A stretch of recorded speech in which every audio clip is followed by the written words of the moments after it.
How are you doing? I'm great, I said as I unmuted myself. Okay.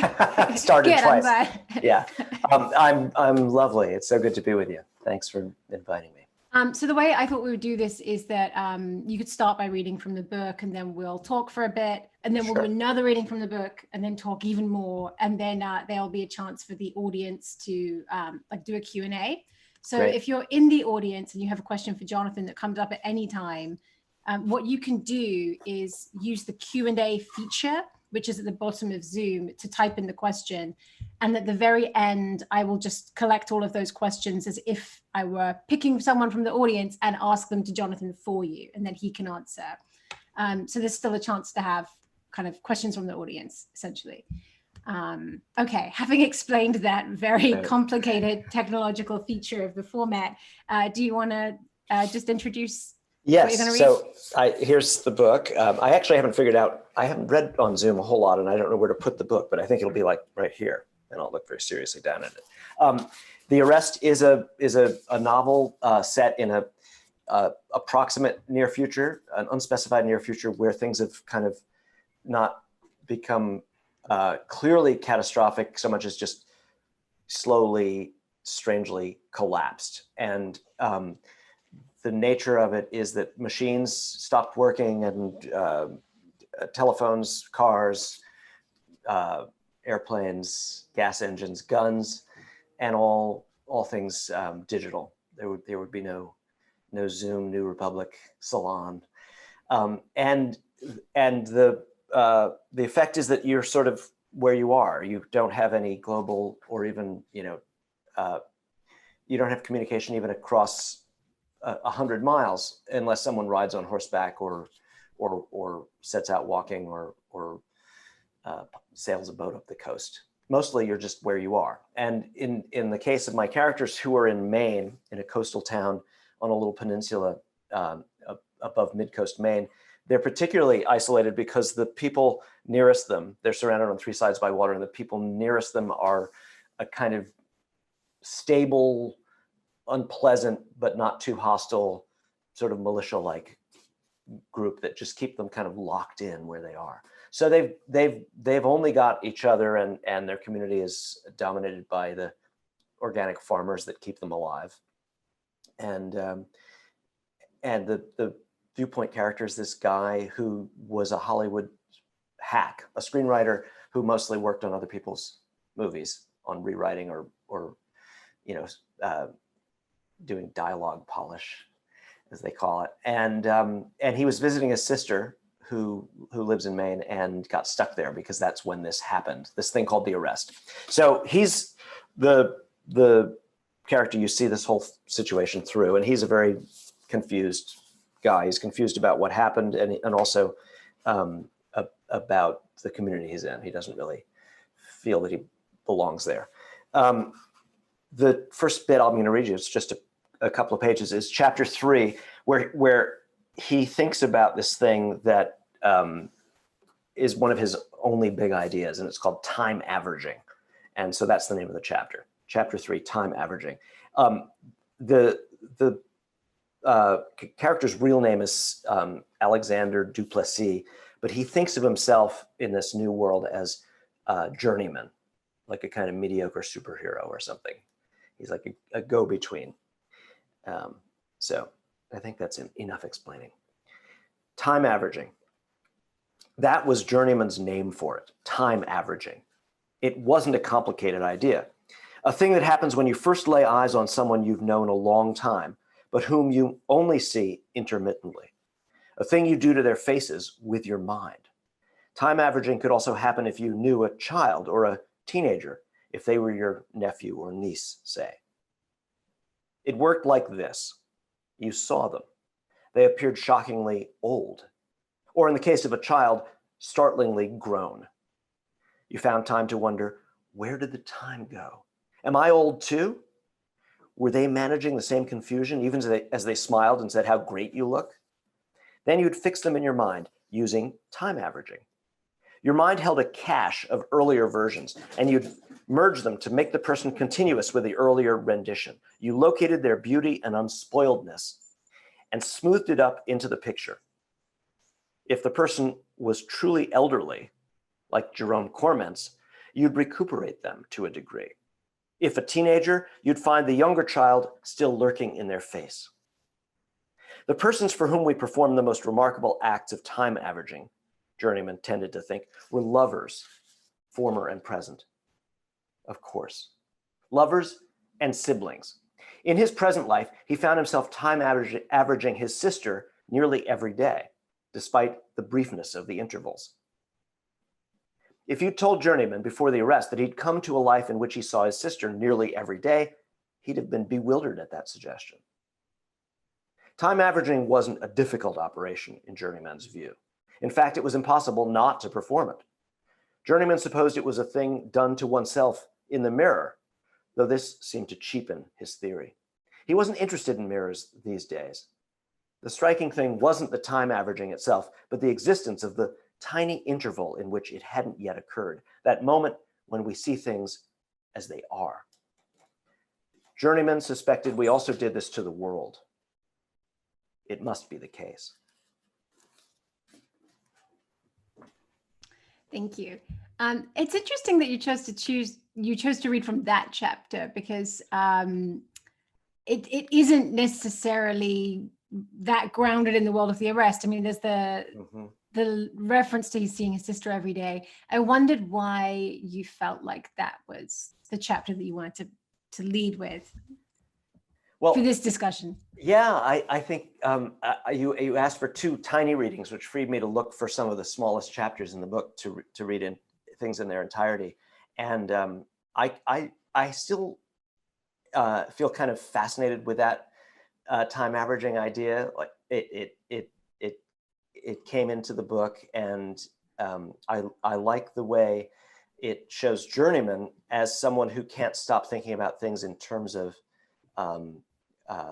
computers. He sees brains, and he sees everything in terms of photography and cell phones and caches of former versions. He sees it in terms of the internet.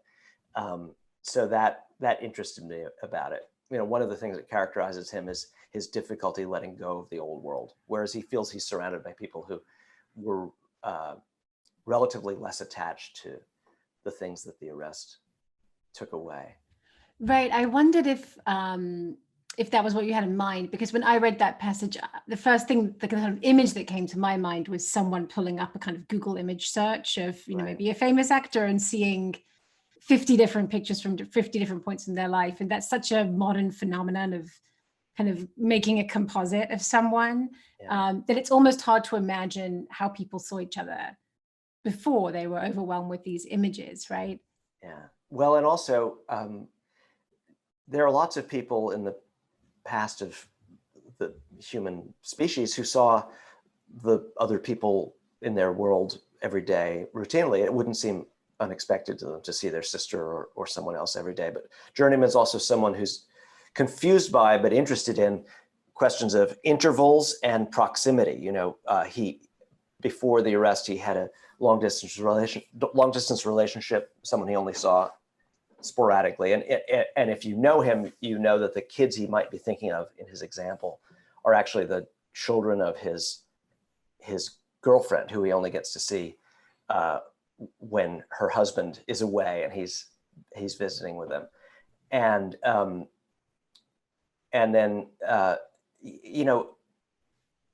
it's far away people who you have to do time averaging to. In a way, the whole phenomenon is a symptom of mediation and distance and intermittency that might not actually be the native human state. Mm-hmm. Yeah, maybe what he's living with now, where he sees his sister every day, should seem much more normal to him. Mm-hmm. Yeah, I remember, there are all these scenes in Shakespeare where someone meets someone from the past and they don't recognize them. Yeah. And I think that's so unthinkable to a modern person, because you would have a photo, you would have something that you could kind of hold up and say, oh, okay, that's the same person. But if you didn't live in this visual world, you wouldn't necessarily think that way. You might not recognize someone from 25 years earlier. Yeah. I think social media also brings us back people from unexpected ranges of the past who we wouldn't have necessarily stayed in any relation to, but they come back, but they're still stronger in the past, like high school friends. And so this problem of kind of repairing them into the person they used to be in your mind, so that you can figure out what they mean to you, comes up a lot. I wanted to ask actually, what kind of constraints you felt the form of this story imposed on you for describing the characters, because you're in this moment of the arrest, but there's all this backstory, which is from like actually a different world that all the people lived in before. So you kind of have the young version of the sister, Maddy, and then the current version, and they are pretty much two separate people, right? Yeah, I guess it's partly it's a confession of a kind of middle-aged perplexity that comes over me, and the novel is a place where we go to manage time and our understanding of it. And I starting with The Fortress of Solitude, I became interested.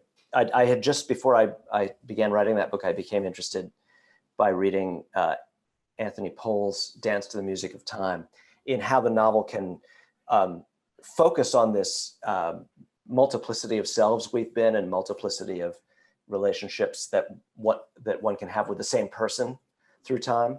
How many different roles we can play in a relationship if it's stretched over decades and changes, and how that the concurrence is never resolved. It just sort of piles up. So this is a much shorter book and doesn't bear down as much on the problem. But I think Journeyman is explicitly having difficulty understanding how there can have been his young self and who he is now, just as he can't quite conjugate the world he remembers and then walking around in this post-arrest world, and how the two should be understood as speaking one to the other. Mm-hmm. So why don't we wheel back and talk about the world of the arrest a little bit more. I wondered where the idea for this specific version of for want of a better description, like post-apocalyptic world came to you.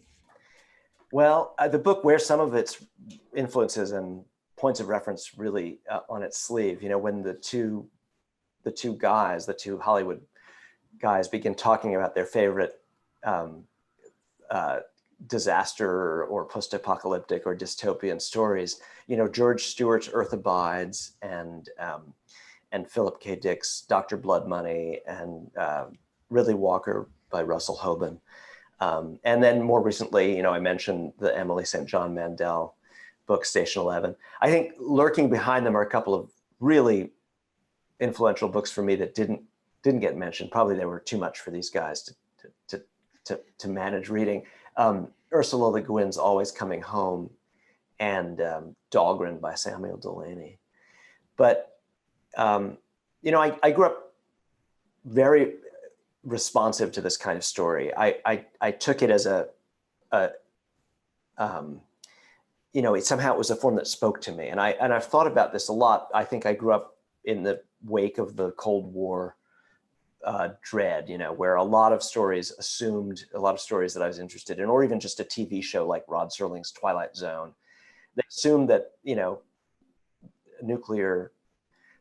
full nuclear war, the Dr. Strangelove version was likely to happen. And I was even young enough, or I should say, I am old enough to have done, air raid drills in school and done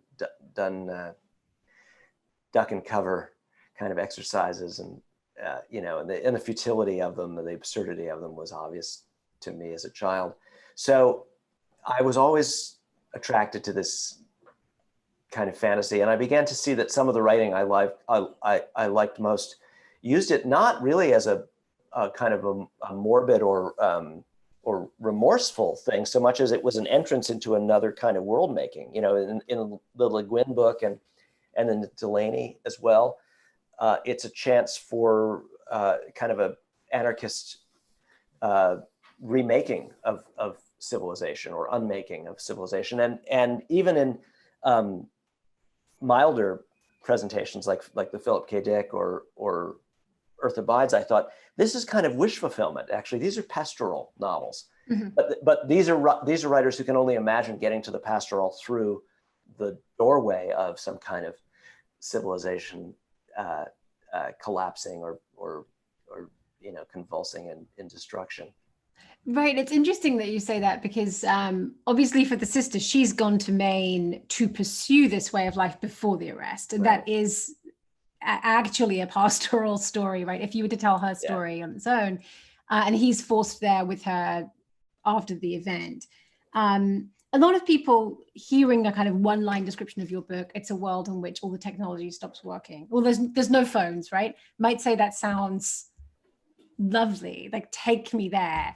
How much was that side of it on your mind? I think I was very curious about how much wishfulness lurks in these fantasies. It just, even for me as a reader, or if I set out writing a story where things have been subtracted or undone, and I've always suspected that there was a kind of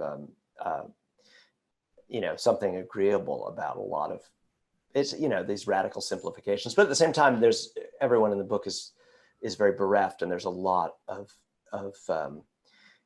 wandering around, missing the phones and missing also all the people, and missing the understanding or the sense of global connectedness. That you can see these characters adjusting to not being able to think about what is going on beyond sort of a 10-mile radius, and they're not even able to check on the continued well-being of their living parents. They don't know whether the people they care about who are in another, just a short flight away, or an easy telephone or email communication away, they've given up knowing whether they're alive anymore.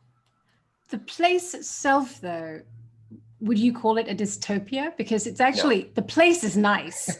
Yeah, no, I want it. The food's pretty good. Absolutely. I think I meant it to be, in a way, a kind of uncomfortably charming, this to me is one of the things that's actually slightly prescient about the book, is I think that, if you haven't got sick and you're not in financial free fall right now, and one of your principal experiences in this quarantine is of being recentered in your kitchen with your sourdough starter, or in your garden, or you're spending more time with people who are right there in front of you, who you might have been looking past in your eagerness to get to your office or your cell phone or the airport. There is something alluring in having things stopped, and this is uncomfortable. It's very uncomfortable. But it's the word apocalypse means reckoning, right? And there's no question that we can feel a kind of reckoning going on, or revealed, a reckoning that was, in some cases, very much to be desired. But what we can't always be clear on is what our proximity to it is, or our culpability, or our involvement, or our responsibility to it. And one of the things the arrest fools around, especially with the character of Journeyman, who's so perplexed by his own, status as a go-between, or a kind of middleman, is, what if the reckoning happens and I'm just sort of to one side of it? How do I measure my involvement? It sounds like you've thought quite a lot about the fact that this book's coming out at a moment when a lot of people are living through a situation they never imagined either. Yeah. What is that like for you as an author? Well, I don't. It's, first of all, I have a lot of great company. If you look at this year with Lydia Millet's novel and Kim Stanley Robinson's terrific Ministry for the Future, and you know, people have mentioned the DeLillo novel, which I haven't read yet, and I think there are many others. And even, you know, we've got whole genres, new genres like cli-fi, right? Climate fiction. Mm-hmm. I mean, it's not like I'm alone in turning to that part of the imaginative index that science fiction and fantasy have always offered, which is to what would be the philosophical word for it? Eschatology, right? End times. I'm just participating, and it's something that I think people are have an appetite for, even if it's in relatively silly ways. I think a lot of is on television and what is written for young adults is participant. So I'm not alone. I'm just kind of in a conversation that we're all caught up in, and the world is begging us to dream of radical re-envisionings right now. During this time, have you found the things that you personally turn to read or watch have changed in any way? Or over the course of the pandemic, have there been like stages for you? That's interesting. I mean, I think certainly I've experienced this as having stages. I mean, now it's become strange to be, talk about sort of time averaging, just as this year starts to come to a close. And of course, the new year is really arbitrary. It's just like a date turning, but together with the election and the announcement of vaccines, there is certainly and then just ridiculously local or specific things like my semester ending. I'm having those kinds of reflections, and it is like this year, the March and April adjustments seem like another range of experience now. But I had already made a turn. I mean, the book reflects this, but it's true beyond the book. I've made a turn back in some ways to thinking about my love of science fiction, and I've written some short stories that are sort of in this vein too, and it reflects reading I'm doing, writers I've circled back to. I was teaching Dahlgren, the Samuel Delany novel, to my students right as we had to send them all home from the dorms and switch to remote teaching, and it was an incredibly apt book to be thinking about, and it not only connected me to the moment and to the way the students were experiencing the moment, but it connected me to my own, because I'd read it as a teenager, to my own earliest stirrings of this kind of apprehension and thinking. I mean, do you feel there's a big difference between when you first read that book and now?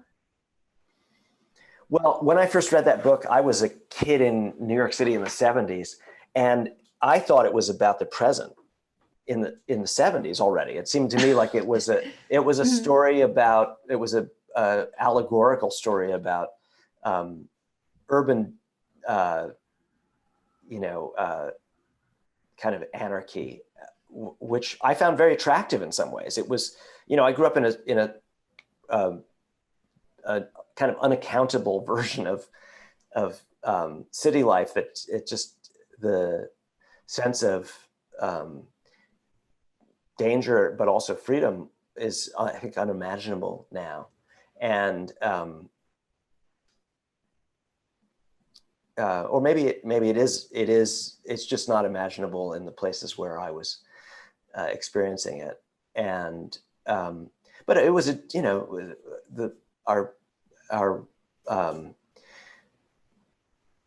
one becomes conscious of being a kind of bridge in time to worlds that are hard to describe.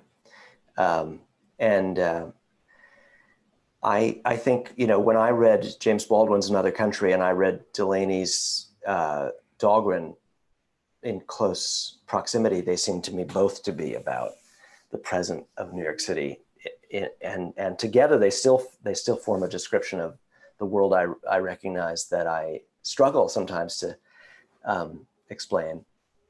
So you don't sort of sign up to a vision of the recent history being a kind of downward trajectory into ever-increasing chaos. Well, I just don't think just saying you can find parts of the past. I don't think it's the same kind of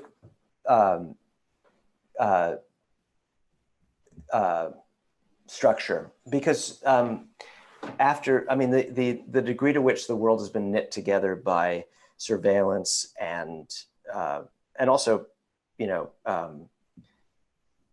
the articulated into visibility by the internet.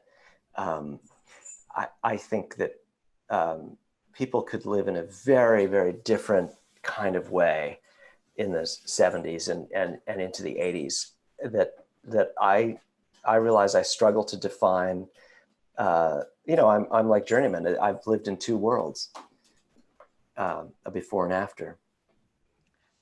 One more question before we go into your next reading is, when did you start actually writing this book? When did I start? I started almost the minute I finished the previous novel, and that is to say it was something like late 2017. Mm-hmm. So I'm just trying to get a sense of what the writing of it was like, and do you think that it would be possible to write this book if you were just opening up, your Word document or whatever you use to draft now? Because there's been such an upheaval. Do you feel like there needs to be some distance from that radical sense of change in order to actually imagine different world? Well, that's a great question. I don't know the answer. I mean, I've only been writing very short things since finishing the Arrest, and the more extensive work I'm envisioning doing is projecting back.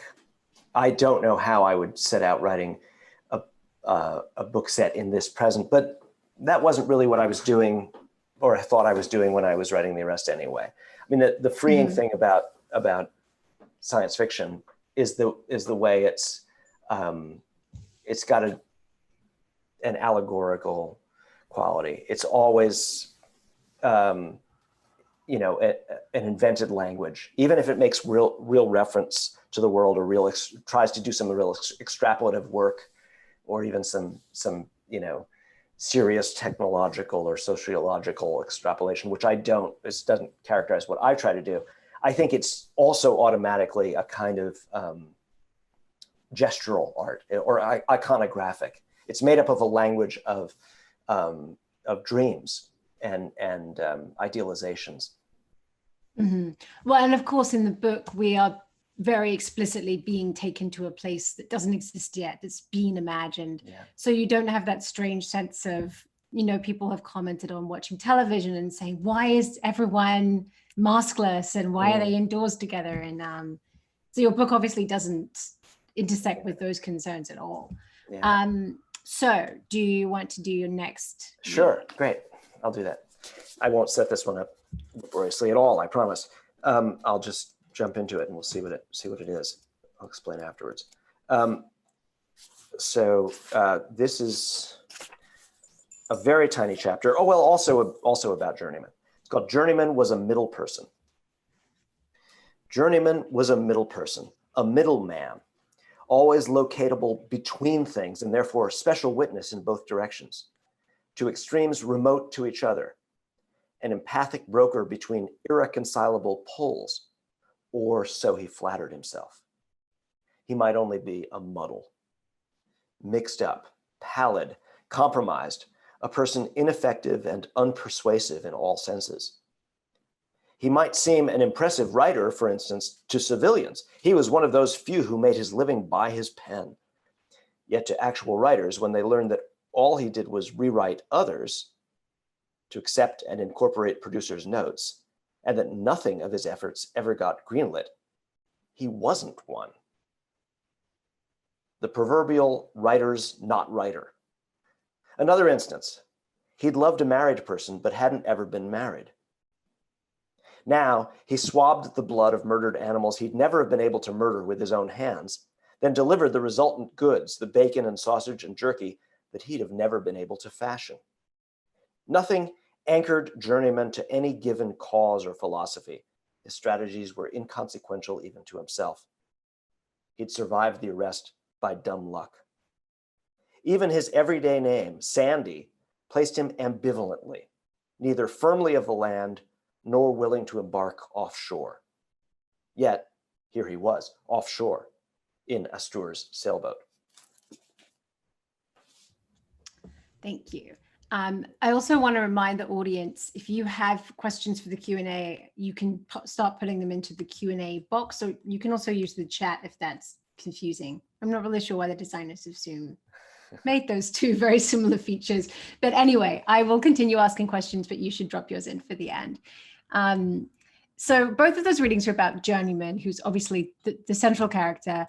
And it feels very much like he's never really had a place in this world or the one before. I think he's more essential in the post-apocalyptic world because he actually carries things around and he's keeping things going. But his friend, the kind of antagonist of this book, Todbaum, is the complete opposite, right? Yeah, right. Well, so I mean, the story arises partly from an old joke. I mean, I talked about how I was a kid who watched The Twilight Zone, or did air raid drills, and I listened to Bob Dylan's "Hard Rain's Gonna Fall." So this image of something bad that would very likely happen was with me. But I was also an artist's kid, and I lived wanting to make paintings or animated movies or eventually stories and novels. And I had this very cliched thought, which was, oh, well, after the bombs fall, I'll be the storyteller at the fireside. Like that'll be, it's a way of sentimentalizing the artist's role, is to picture the essentiality of this character. And somehow at some point that curdled into a joke, which was, they don't really need that guy. And so, Journeyman is what happens if you offer yourself as the storyteller, and they're like, no, you can fetch the groceries. You can be the guy who swabs out the butcher's workshop. We don't really need a storyteller here. And then, so Todbaum, his old, it's kind of a frenemy, right? It's somebody he grew up with who became this brutal, manipulative power broker in Hollywood, and then hired his old friend. So Journeyman works for him and resents him, but is also kind of in his thrall in this repulsive, fascinated way. And Journeyman represents he arrives in town in this ridiculous vestigial monstrous vehicle. It's like the last machine on Earth, and it's a weapon and a machine, and it's one of a kind, and it's also like a science fiction movie. It's like a Hollywood pitch come to life. And Todbaum himself represents, in a way, the spirit of the monstrous part of storytelling, like the big budget, what do they call it, tentpole movie come to life. He's every penny is on the screen, and it's all really horribly rendered special effects, and that's his personality. And so he represents this eruption of the past, of these things that have been gently overturned by the arrest. And one of them is, in a way, storytelling, or at least that kind, that addictive,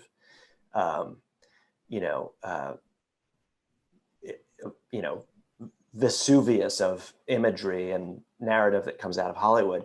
And the question is therefore created by the book is, obviously we don't want the weapons and the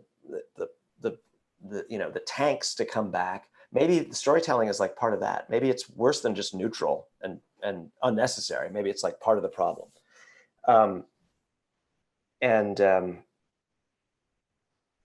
What was the question?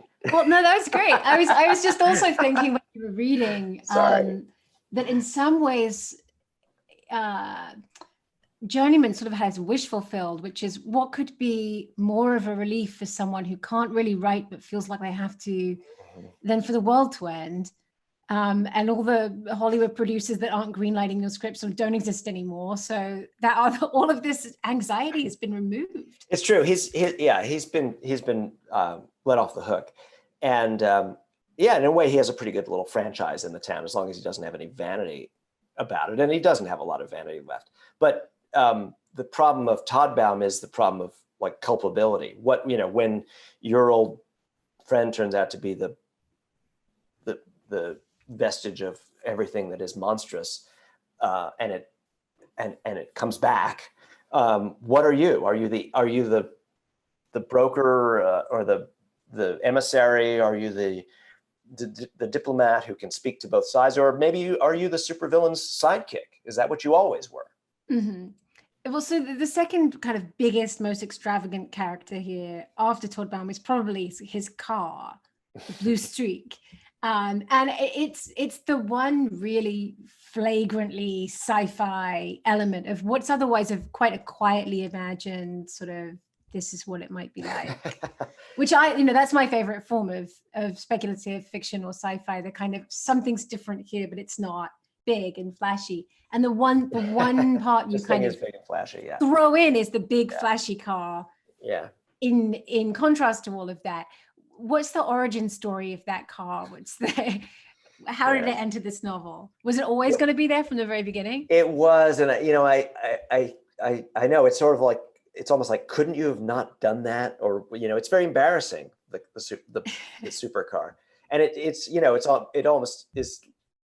it's like it runs on a fuel that is probably a combination of nuclear waste and human waste, and there's something about it that's just embarrassing and god awful, but I think I like that blatancy, because I think the world presents us with blatancies, things that are too stupid to make up, and I've also specialized, I think, in shoving together a more nuanced kind of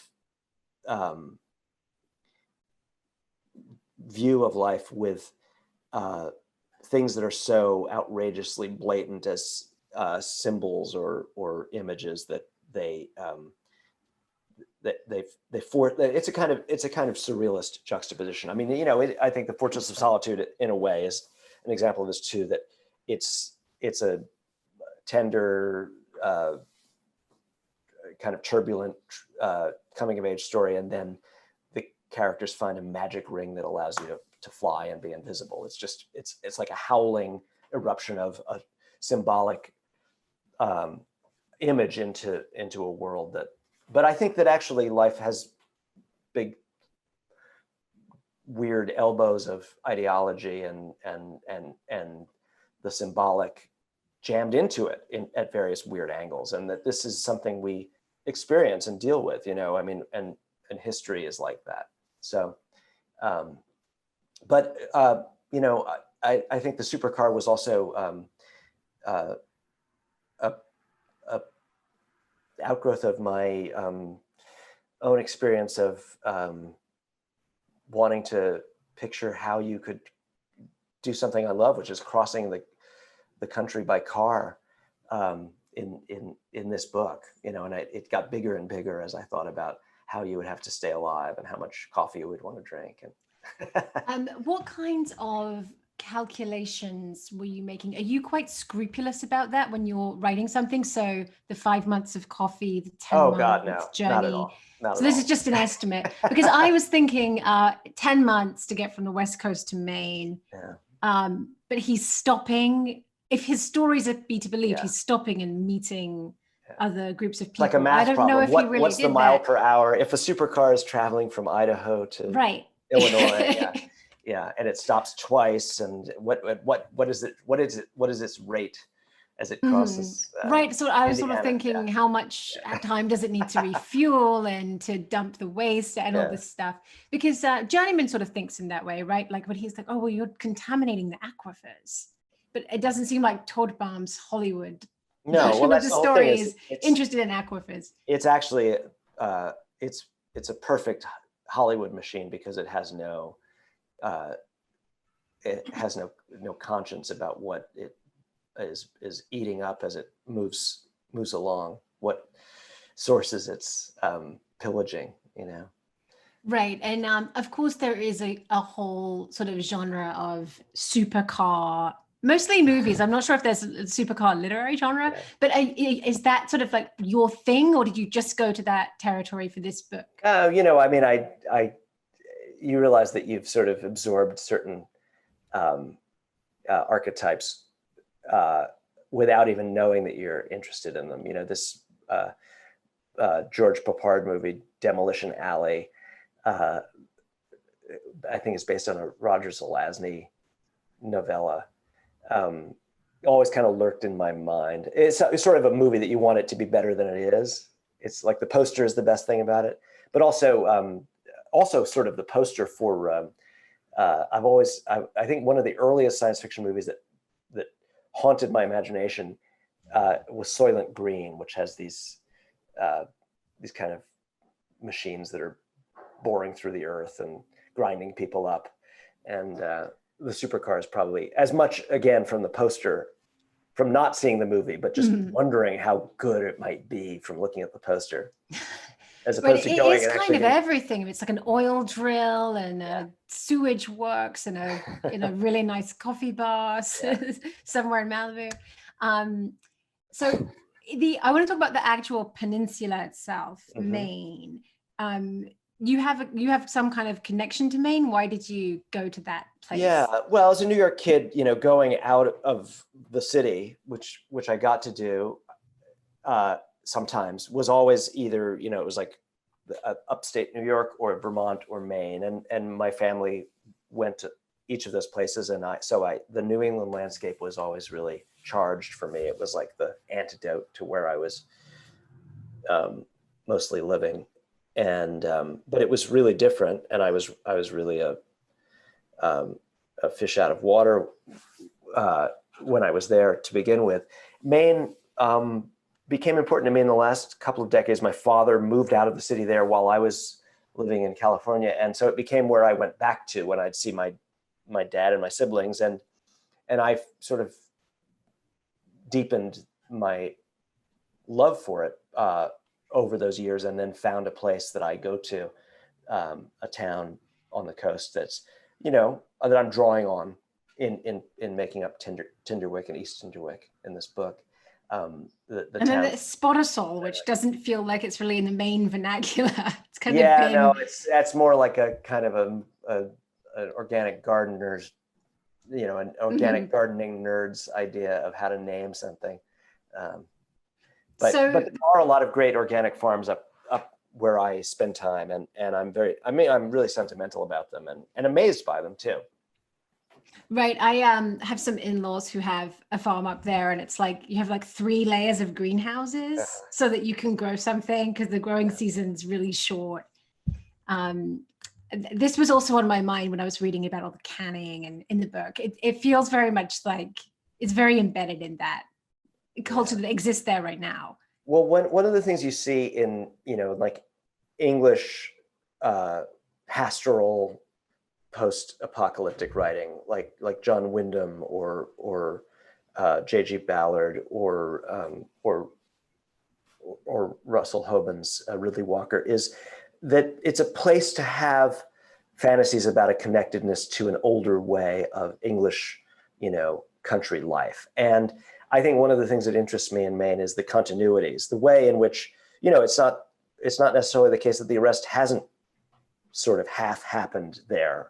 You know, it's often very difficult to get a good signal, and it doesn't seem to matter as much. And what people are doing might have more to do with the same thing that their grandparents and their great-grandparents were doing in that space or on that road, and less to do with anything particularly 21st century. And so, you know, and where ways of doing things, you know, having a dug well or being good at canning, you know, I mean, one of the other things I think that's happened to people in the last few years, maybe especially this year, is that it's suddenly come to mind that maybe the people who were prepping were the smartest people you know, right? Well, this leads to the next question very nicely, because there's two cultures on the peninsula: the cordon people and the farm people, the people in the towns. The cordon people are the preppers, if I'm right. In a sense, right? They're the ones who were psychologically and politically prepping, but then again, they're not the ones who are the best at making vegetables come out of the ground. They're much more dependent on, like, can openers and supermarkets. Right, because you say they have the can openers and they have the guns, and you mentioned Bush's beans. So to me, that's kind of the internet subculture prepper kind of ideal, right? Like what I was willing to be violent. The best of all are the people who it's not really that, who just are still in a kind of integrated relationship to taking care of themselves, and so it's not, there isn't this dramatized before and after, but maybe they just go on doing what they do, and they go on drawing water from their wells, and so they switch from light bulbs to candlelight. But anyway, they were getting up with the sun and going to bed with the sun pretty much already, that it might not be such a dramatic difference. I mean, who knows? There might be people in the corners of my book who aren't portrayed, who don't even know that the arrest happened. Well, that leads me to another question, which is that, and I think this is a question about science fiction too, or speculative fiction. Isn't there a difference between not having the technology and never having had it? I mean, isn't it so much worse to go from being dependent on it to having it all taken away to, having a 19th century kind of existence where most of this stuff didn't exist? And I think my question for you about science fiction is, a lot of the writers that you talked about earlier, Philip K. Dick and so on, they were imagining worlds that were made worse by new machines, for the most part. I mean, there are definitely exceptions. But you're doing something pretty different. The only exception I think in your book is the blue streak.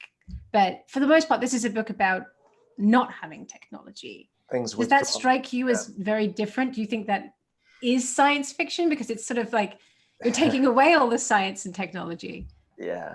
Well, in a literal description, I guess it's a funny thought. It's like an unscience fiction, right? But that's also been part of the tradition for a long time. And another book that I failed to mention is Walter Miller's Canticle for Leibowitz. And these dreams of, it's a kind of almost a fantasy about a cyclical relationship to technology that, or like that Einstein quote that I think DeLillo heads up his new novella with, which is, I don't know what weapons World War III will be fought with, but I'm sure World War IV will be fought with sticks and bones. And the idea that we might look around us and see what we've built as a kind of potential future archaeology to be puzzled over. That image haunts science fiction. So, but I think one of my characteristic moves is to do things, kind of like middlemen, journeymen, do them halfway. So instead of destroying everything or taking it all away, I sort of stand in this mixed up moment where things have been partly withdrawn. I mean, he even says at some point, if they were motivated, they could probably figure out how to make a human waste fueled, DVD player work, and they could start watching the movies in the library again. But it's just no one has really that strongly motivated to do it. And I tend to think that's where we end up, is in mixed states of past, present, and future kind of crushed together in awkward ways, rather than some overwhelmingly decisive revision of our reality. Well, I'm going to move to questions from the audience now. By the way, if anyone put one in the chat box, and you wouldn't mind putting it in the Q&A box, that would be great. But I will also try and get the ones from the chat box. There's so many things you can do wrong on Zoom. I know. Oh, God. I wouldn't mind if some kind of event removed the technology from us at some point.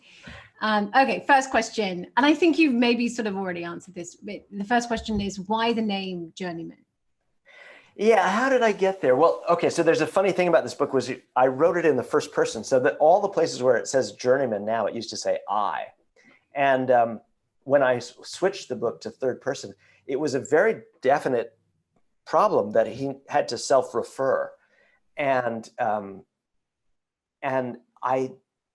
don't really remember exactly how long it took or how many different thoughts I had that I had to reject, but I realized that I wanted to put his own perplexity and his sense of a before and after into the way he self-referred in the interior dialogue. I mean, no one calls him journeyman except himself. So it's a rueful joke. You know, it's one of the things that I miss is ruefulness, and I probably stuffed too much of it into my own work. But that's very much his characteristic. So this would have been, or this at some point was going to be an unnamed narrator kind of. He would have just said I instead of, you know. Yeah. At what point did you decide to switch? Because that's kind of a drastic. Pretty late. Yeah, it was a drastic revision, and it was pretty late. But it was also unmistakable. Once it, you know, I hadn't thought of it, and then someone, a wonderful writer, Steve Erickson, helped me think that it might be worth considering, and I recast a couple of pages, and it was almost overwhelming how much it clarified in the book. So I was very lucky to get that help. Okay, next question. If we experience this fiction as dreams of the hypothetical, in some sense unregulated by any established realistic convention, how do you decide where the buck stops, what the limits are, how to create and stick within certain boundaries, outlines, grounding constraints to the social and empirical world? That's an amazing question. I have to either, I'm going to go, can I find it? Will I look and see if or will you just read it to me again? Yeah, why don't I read it to you again? Okay. If we experience this fiction as dreams of the hypothetical, in some sense unregulated by any established realistic convention, how do you decide where the buck stops, what the limits are, how to create and stick within certain boundaries, outlines, grounding constraints to the social and empirical world? Yeah, well, it's an amazing question, which I think if you thought about it, you would never be able to write imaginative or dreamlike fictions at all. But then again, this raises the question of, aren't they all kind of counterfactuals? I mean, storytelling itself is a kind of incredibly, you know, language is a plastic medium. It's not, I don't go out and like harvest the words from trees and then weave them together into this thing that's like an artifact. I'm actually just fooling around with a symbolic range. It's not even as, you know, as tangible as paint. When I used to make paintings, it's really slippery. And so the stories we tell that play with that, you know, I'm talking about sort of the ground rather than the figure in your question. The stories that we tell that play with this illusion of realism that evoke consensual reality are themselves very, very magical and tricky because they're just doing it through a magic gesture. They're not pieces of reality. And so, you know, there's an allegorical or symbolic, abstracted or dreamlike quality to, I think, really any storytelling. It just gets in through the language. Language leaves you no alternative. And so when I do something like The Arrest, I think of it as also participating in a symbolic language on the level of the events and the iconography and the situations. But I'm world building. I'm creating a diorama out of dream elements anytime I write, and so I don't see the two things as being so defiantly different. I once was in a writing workshop with Bruce Sterling, great science fiction writer, and he objected to a story that someone had written, and it might have been me, I don't remember. He gave a great fulmination about what he called the Martian concentration camp and how he hated stories that consisted of the Martian concentration camp, which was basically where the writer invents something to to deplore. You know, that there's the writer creates Mars, and there's a population on Mars, and one part of the population is oppressing the other and puts them in concentration camps. And then the writer stands to one side, wringing their hands and saying, "Oh, look, isn't that terrible?" And how he thought that was kind of a ethically bankrupt kind of thing to do, to create fake suffering and deplore it as if you hadn't yourself been the one to create it. Well, I was tremendously interested in this idea. And obviously, when I talk about how I think that this book begs the reader, as it begged me, to examine the wishfulness that goes into any vision of destroyed worlds or unmade worlds. But I also thought, at another level, I thought, well, any writer who puts any misery into their book, whether it's on Mars or anywhere, is also, you know, I mean, Kafka's penal colony and, you know, ultimately the Martian concentration camp is in the, you're sort of stuck with it. You're sort of always going to be making things and then standing to one side and experiencing them with the reader, and sometimes, you know, open to this confusion of, you know, who made this misery, or who made this vicarious experience, or why did they do it? What did they want to have happen? Their thought experiments. I think this next question is a very good one. Was the arrest the first thing you came up with in this book, with the rest of the story growing from that concept? Yeah. Well, I have to try to remember really clearly now. I think the contrast of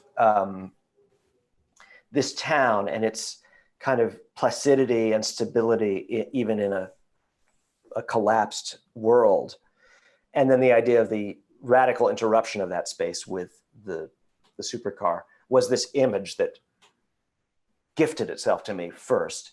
And I don't know whether I don't know how quickly I clarified what I did or didn't want to say about what had changed the world to make that situation, that tableau, possible.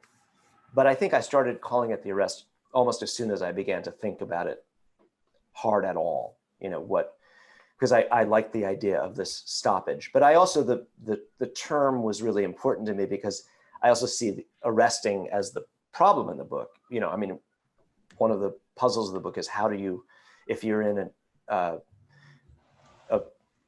free, self-governing town with no police, and maybe better for having no police, how do you deal with a sociopath? Who arrests him? Or in what sense can you know, make an arrest? It's like the old problem of, like,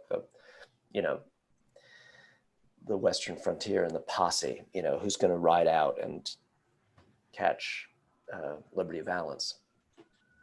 Right, and these people these non-violent people have sort of outsourced that to the cordon people, and right. That's a whole other problem. Okay, I think this will have to be the last question because we're nearly at the end.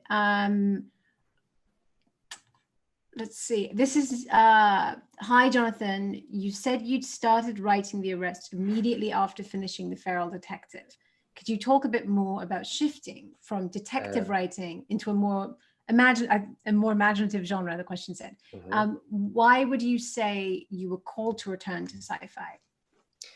Well, I think first of all, I never really see myself as having so simply left or returned to any given genre. You know, I mean, there are 3 books that have the overt detective motif in them, but I also see other books as having a very powerful relation to crime fiction, which is such an ongoing source for me.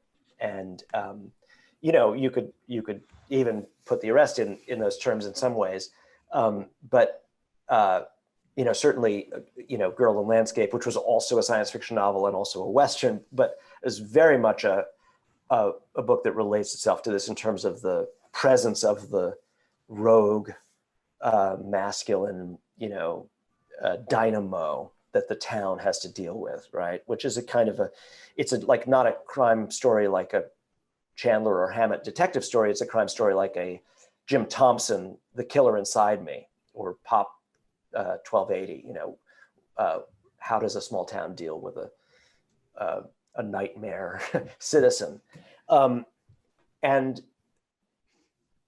the switching, I mean, I actually almost always see the books as in some way making one, you know, they each make the next one possible. There's usually something I've figured out in a previous book that enables me to start or think about the next one. But I also look at them as antidotes, like reversals, chances to just throw away a place and a mode that I've exhausted, at least for the moment, and do something totally different. And you know, that has often taken the form of a woman protagonist in one book, you know, and then I'll alternate to a male for the next. You know, that movement has happened many times, and that was true of the movement from Feral Detective to the Arrest.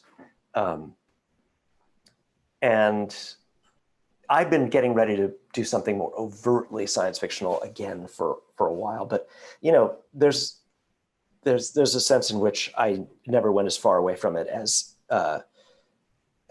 it might sometimes appear. You know, the Gambler's Anatomy 2 novels ago had a strong ESP element in it, and it was partly derived from stories like Robert Silverberg's Dying Inside, and Chronic City, which I also see as importantly related to the Arrest, it was a big New York City book, and I was thought of as someone writing those at the time, but it was also a total kind of ontological science fiction mystery, right? It was deep in the genre, except in the way it was published.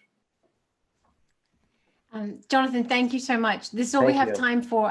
People who asked questions that didn't get them asked, I'm very, very sorry about that, but I hope you'll have another chance in the future. Those were great questions. Thanks. They were great questions. Thank you so much for talking to us. The book came out in the US earlier this month. It's called The Arrest. Please stay tuned for more of these events. Our next event is a panel on culture and the plague year, a discussion from the New Republic's writers and editors of what we watched and read amid a global pandemic, and that's on December 1st at 7 o'clock. Thank you again so much, Jonathan. Thanks. It's been a real pleasure. This was great. Thank you. Have a good night. Bye-bye.